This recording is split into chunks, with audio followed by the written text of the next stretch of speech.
The next example is here. If the 3 points A coordinates are 3 to P, B coordinates are Q8 minus 10, and C coordinates are minus 2 minus 3 1 are collinear, then find number 1 the ratio in which the point C divides the line segment AB, number 2 the values of P and Q. So write down the solution. There are given 3 points A, B, C. So point A coordinate 3 to P. Point B coordinates are Q8 minus 10, and point C coordinates are minus 2 minus 3 1. So this is given. So therefore position vector of point A, that is A bar, is equal to 3I plus twice J plus PK. B bar is equal to Qi plus 8J minus 10K, and C bar is equal to minus 2I minus 3J plus 1K. in simple K. तर जे 3 points दिलेले आहेत त्याचे coordinates आपण लिहिले, त्याच्यावर त्याच्या position vector find out करू. So if we know the position vector of each point, then next is are collinear. आता हे जे तीनचे तिन्ही पॉइंट्स आहेत ते कसे आहेत? कोलिनियर आहेत. Collinear in the sense point A, B and point C lie on the same line. आता इथे C असेल, इथे B असेल, इथे B असेल, इथे A असेल, इथे C असेल, असं कसंही असेल, but all these three points are collinear points. म्हणजे त्या तिन्ही पॉइंट मधून एक लाईन आहे. काय फाइंड आउट करायचं आहे? The ratio in which the point C divides the line segment AB. आता AB नावाचा जर सेगमेंट असेल, या AB नावाच्या सेगमेंटला पॉइंट C हा कुठल्या रेशो मध्ये डिवाइड करतो ते फाइंड आउट करायचं.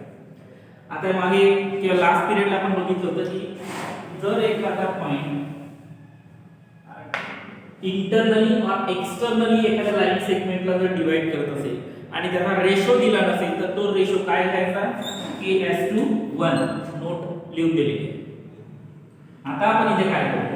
It is not given which ratio is, so we consider point C divides AB, which ratio? In the ratio K:1. पण आता K हा रिपीट होईल, इथे एक K आहे, इथे एक K आहे, त्याच्यामुळे आपण या K ला कन्वर्ट करू कशामध्ये? T मध्ये. So ratio we taken is here T:1. So write down let number 1, let point C divides say AB in the ratio T:1. So T:1 या रेशो मध्ये पॉइंट C हा AB ला divide करेल. So therefore by internal division C bar is equal to position vector of point C, or by section formula for internal division C bar is equal to काय लिखो formula upon m b bar plus n a bar upon m plus n.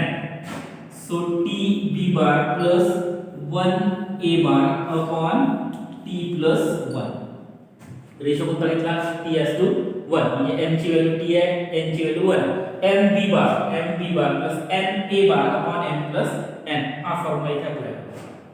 So c bar ची value इथे ठेवून देऊ आपण. किती आहे? -2i - 3j plus k. So -2i minus 3j plus k. This is value of c bar is equal to t times value of b bar qi plus 8j, qi plus 8j minus 10k, qi plus 8j minus 10k plus a bar ची value किती आहे? a bar here 3i plus 2j plus pk, 3i plus 2j plus pk. This is a bar divided by दिसता है क्या? हाँ दिसता है. t plus 1. So right here t plus 1. Now make cross multiplication here.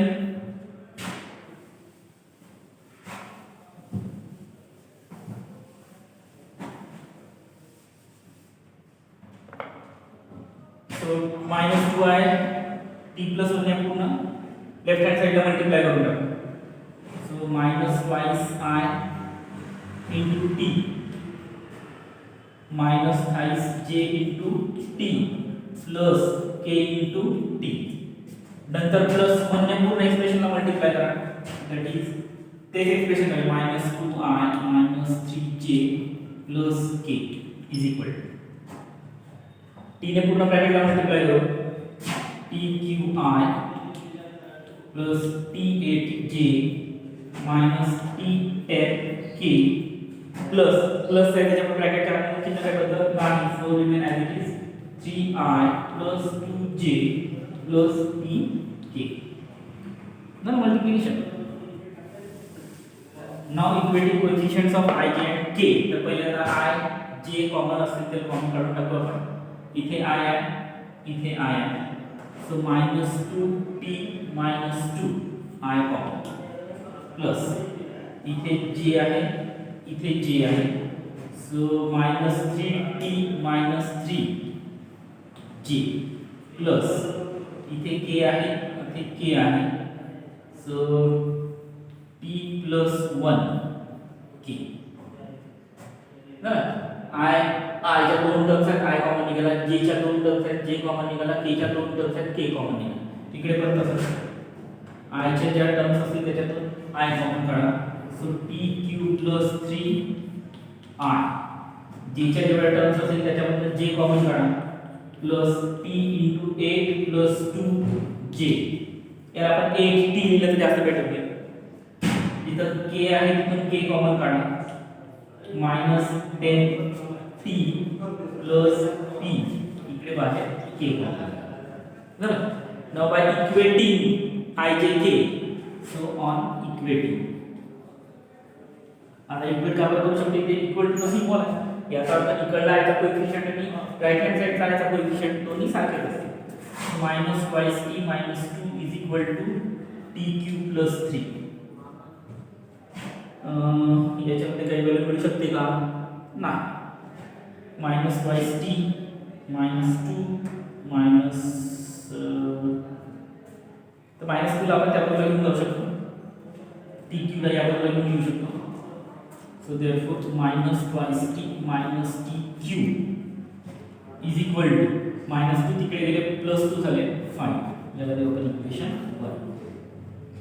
त्याच्यानंतर coefficient of J minus 3T minus 3. Here coefficient of J 8T plus 2 is equal to 8T plus 2. So therefore इथे minus 3T त्या बाजूला घेऊन जा म्हणजे plus होईल 8 9 10 11. So हे 11T. या बाजूला घेऊन येऊ म्हणजे मायनस होईल, that is minus 3 minus 2 minus 5. So therefore T is equal to minus 5 by 11. इथून T ची व्हॅल्यू मिळाली.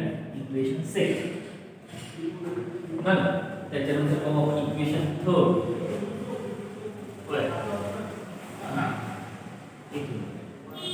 इथे आहे T plus 1 is equal to, इथे आहे minus 10T plus P minus 10T plus P.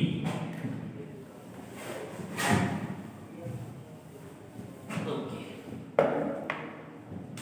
तर याला जर कॅल्क्युलेट केलं तर काय होईल, मायनस 10T इकडे घेऊन येऊ, so plus 10T that is 11T is equal to P minus 1.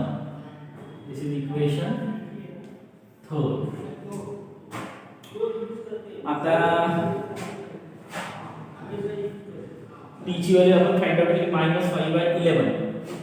इथे जर आपण T ची व्हॅल्यू पुट केलं तर Q ची व्हॅल्यू मिळेल, इथे जर T ची व्हॅल्यू पुट केलं तर P ची व्हॅल्यू मिळेल. ठीक आहे, आपल्या P, Q आणि T ची व्हॅल्यू सर्व भेटून गेल्या. So put value of T in equation 3.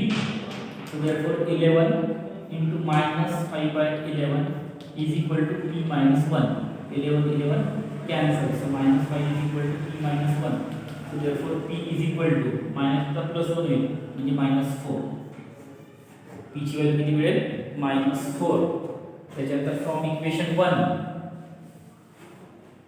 इथे लिहितो मी या बाजूला, from equation 1 minus twice T minus twice T minus T, T ची व्हॅल्यू किती, minus 5 by 11 minus 5 by 11. Q is equal to 5. फक्त आपण T ची ऐवजी T ची व्हॅल्यू घेतली मायनस 5 बाय 11. इथून आपल्याला Q ची व्हॅल्यू 11 ने मल्टिप्लाय करून टाका, सो मायनस 22T. इथे T ची व्हॅल्यू आपण ठेवू शकतो मायनस 5 बाय 11 असं. दोन ठिकाणी T असेल, दोन ठिकाणी आपण मायनस 5 बाय 11 घेऊ. 11 ने मल्टिप्लाय करून टाकून या इथला कॅन्सल होऊन जाईल 2 * 5 10 minus minus plus minus of minus plus 5 q is equal to 55 11 ने याला मल्टिप्लाय करायचं तर काय मिळेल आता आपल्याला 5q is equal to 55 minus 10 45 so q is equal to 45 by 5 9 so value of q is equal to 9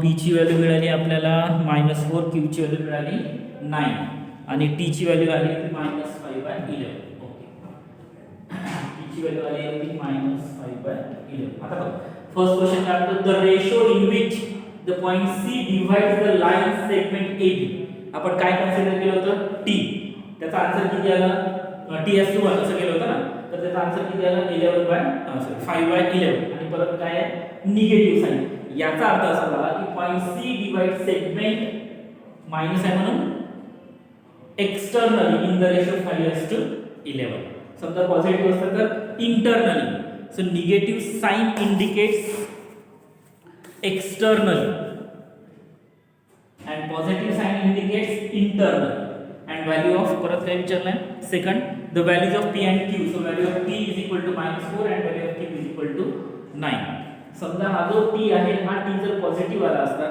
तर जो सेक्शन फॉर्म्युला म्हणजे जो डिव्हिजन आहे म्हणजे पॉइंट c जो आहे तो a आणि b च्या मध्ये नसतो बाहेर कुठेतरी असतो असं तर पॉझिटिव्ह असेल तर a आणि b च्या मध्ये असतो A आणि B हा जो सेगमेंट आहे याच्या मध्ये कुठेतरी C पॉइंट असतात हे जर इंटरनल डिव्हिजन आणि C पॉइंट जर इथे असेल किंवा इकडे असेल यामध्ये तर तो झाला एक्सटर्नल डिव्हिजन आता हा झाला निगेटिव्ह झाला म्हणजे हा जो पॉइंट C आहे हा इकडे हा एक्सटर्नल डिव्हिजन इंटरनल डिव्हिजन नाही okay this completes the question